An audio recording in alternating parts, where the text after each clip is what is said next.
بسم اللہ الرحمن الرحیم۔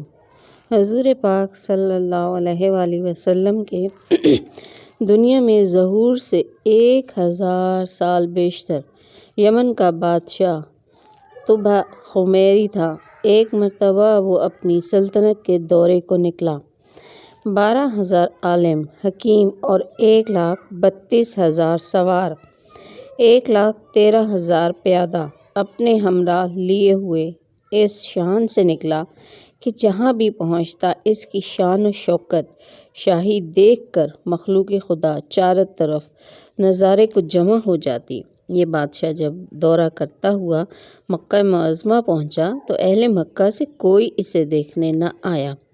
بادشاہ حیران ہوا اور اپنے وزیر اعظم سے اس کی وجہ پوچھی تو اس نے تحقیق کے بعد بتایا کہ اس شہر میں ایک گھر ہے جسے بیت اللہ کہتے ہیں۔ اس کی اور اس کے خادموں کی جو یہاں کے باشندے ہیں تمام لوگ بے حد تعظیم کرتے ہیں، اور جتنا آپ کا لشکر ہے اس سے کہیں زیادہ دور اور نزدیک کے لوگ اس گھر کی زیارت کو آتے ہیں اور یہاں کے باشندوں کی خدمت کر کے چلے جاتے ہیں۔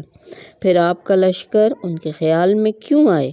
یہ سن کر بادشاہ کو غصہ آیا اور قسم کھا کر کہنے لگا کہ میں اس گھر کو کھودوا دوں گا اور یہاں کے باشندوں کو قتل کروا دوں گا۔ یہ کہنا تھا کہ بادشاہ کے ناک، منہ اور آنکھوں سے خون بہنا شروع ہو گیا اور ایسا بدبودار مادہ بہنے لگا کہ اس کے پاس کسی کو بیٹھنے کی بھی ہمت نہ رہی۔ اس مرض کا علاج کیا گیا مگر افاقہ نہ ہوا۔ شام کے وقت بادشاہی علماء میں سے ایک عالم ربانی تشریف لائے اور نبض دیکھ کر فرمایا، مرض آسمانی ہے اور علاج زمین کا ہو رہا ہے۔ اے بادشاہ، آپ نے اگر کوئی بری نیت کی ہے تو فوراً اس سے توبہ کریں۔ بادشاہ نے دل ہی دل میں بیت اللہ شریف اور خدام کعبہ کے متعلق اپنے ارادے سے توبہ کی۔ توبہ کرتے ہی اس کا وہ خون اور مادہ بہنا بند ہو گیا اور ساتھ ہی اللہ نے اسے ایمان کی دولت سے مالا مال کر دیا۔ پھر صحت کی خوشی میں اس نے بیت اللہ شریف کو ریشمی غلاف چڑھایا اور شہر کے ہر باشندے کو 7 اشرفی اور 7 ریشمی جوڑے نذر کیے۔ پھر یہاں سے چل کر مدینہ منورہ پہنچا تو ہمرائی علماء نے جو کتب سماویہ کے عالم تھے وہاں کی مٹی کو سونگھا اور کنکریوں کو دیکھا اور نبی آخر الزماں صلی اللہ علیہ وآلہ وسلم کی ہجرت گاہ کی جو علامتیں انہوں نے پڑھی تھیں اس کے مطابق اس سرزمین کو پایا تو باہم عہد کر لیا کہ ہم یہاں ہی مر جائیں گے مگر اس سرزمین کو نہ چھوڑیں گے۔ اگر ہماری قسمت نے یاوری کی تو کبھی نہ کبھی جب نبی آخر الزماں صلی اللہ علیہ وآلہ وسلم تشریف لائیں گے تو ہمیں بھی زیارت کا شرف حاصل ہو جائے گا، ورنہ ہماری قبروں پر تو ضرور کبھی نہ کبھی ان کی جوتیوں کی خاک اڑ کر پڑ جائے گی جو ہماری نجات کے لیے کافی ہے۔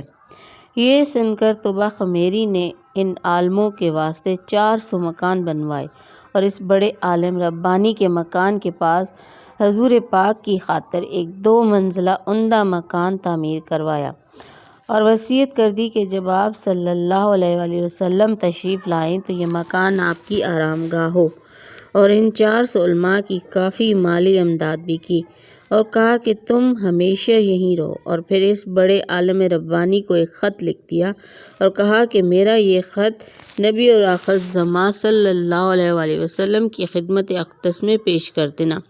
اگر زندگی بھر تمہیں حضور کی زیارت کا موقع ملے تو اپنی اولاد کو وصیت کر دینا کہ نسلاً بہ نسلاً میرا یہ خط محفوظ رکھیں حتیٰ کہ سرکار دو عالم صلی اللہ علیہ وسلم کی خدمت میں پیش کیا جائے۔ یہ کہہ کر بادشاہ وہاں سے چل دیا۔ وہ خط نبی کریم صلی اللہ علیہ وآلہ وسلم کی خدمت اقدس میں 1000 سال بعد پیش ہوا۔ کیسے ہوا اور خط میں کیا لکھا تھا سنیے اور عظمت حضور پاک صلی اللہ علیہ وسلم کی شان دیکھیے۔ کم ترین مخلوق طبع اول خمیری کی طرف سے شفیع المنذبین سید المرسلین محمد صلی اللہ علیہ وسلم، اما بعد، اے اللہ کے حبیب، میں آپ پر ایمان لاتا ہوں اور جو کتاب پر آپ پر نازل ہوگی اس پر بھی ایمان لاتا ہوں اور میں آپ کے دین پر ہوں۔ بس اگر مجھے آپ کی زیارت کا موقع مل گیا تو بہت اچھا و غنیمت، اور اگر میں آپ کی زیارت نہ کر سکا تو میری شفاعت فرمانا اور قیامت کے روز مجھے فراموش نہ کرنا۔ میں آپ کی پہلی امت میں سے ہوں اور آپ کے ساتھ آپ کی آمد سے پہلے ہی بیعت کرتا ہوں۔ میں گواہی دیتا ہوں کہ اللہ ایک ہے اور آپ اس کے سچے رسول ہیں۔ شاہ یمن کا یہ خط نسلاً بنسلاً ان 400 علماء کے اندر حرز جان کی حیثیت سے محفوظ چلا آیا، یہاں تک کہ 1000 سال کا عرصہ گزر گیا۔ ان علماء کی اولاد اس کثرت سے بڑھی کہ مدینہ کی آبادی میں کئی گنا اضافہ ہو گیا، اور یہ خط دست بدست ماہ وصیت کے اس بڑے عالم ربانی کی اولاد میں سے حضرت ایوب انصاری رضی اللہ عنہ کے پاس پہنچا، اور آپ نے وہ خط اپنے غلام اور خاص ابو لیلہ کی تحویل میں رکھا۔ اور جب حضور صلی اللہ علیہ وسلم نے مدینہ ہجرت فرمائی اور مدینہ کی الوداعی گھاٹی مسنیات کی گھاٹیوں سے آپ کی اونٹنی نمودار ہوئی، اور مدینہ کے خوش نصیب لوگ محبوب خدا کا استقبال کرنے کو جوق در جوق آ رہے تھے، اور کوئی اپنے مکانوں کو سجا رہا تھا تو کوئی گلیوں اور سڑکوں کو صاف کر رہا تھا، اور کوئی دعوت کا انتظام کر رہا تھا، اور سب یہی اصرار کر رہے تھے کہ حضور پاک صلی اللہ علیہ وآلہ وسلم میرے گھر تشریف لائے۔ حضور پاک صلی اللہ علیہ وآلہ وسلم نے فرمایا کہ میری اونٹنی کی نکیل چھوڑ دو، جس گھر میں یہ ٹھہرے گی اور بیٹھ جائے گی وہی میری قیام گاہ ہوگی۔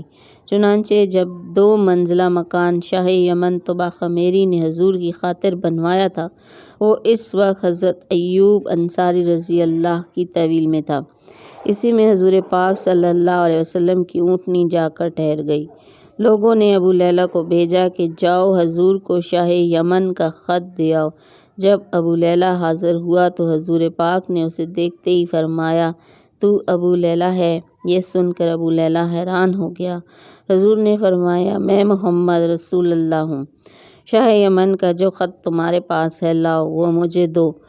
چنانچہ ابو لیلہ نے وہ خط دیا۔ حضور نے پڑھ کر فرمایا، صالح بھائی طبع خمیری کو آفرین و شاباش ہے۔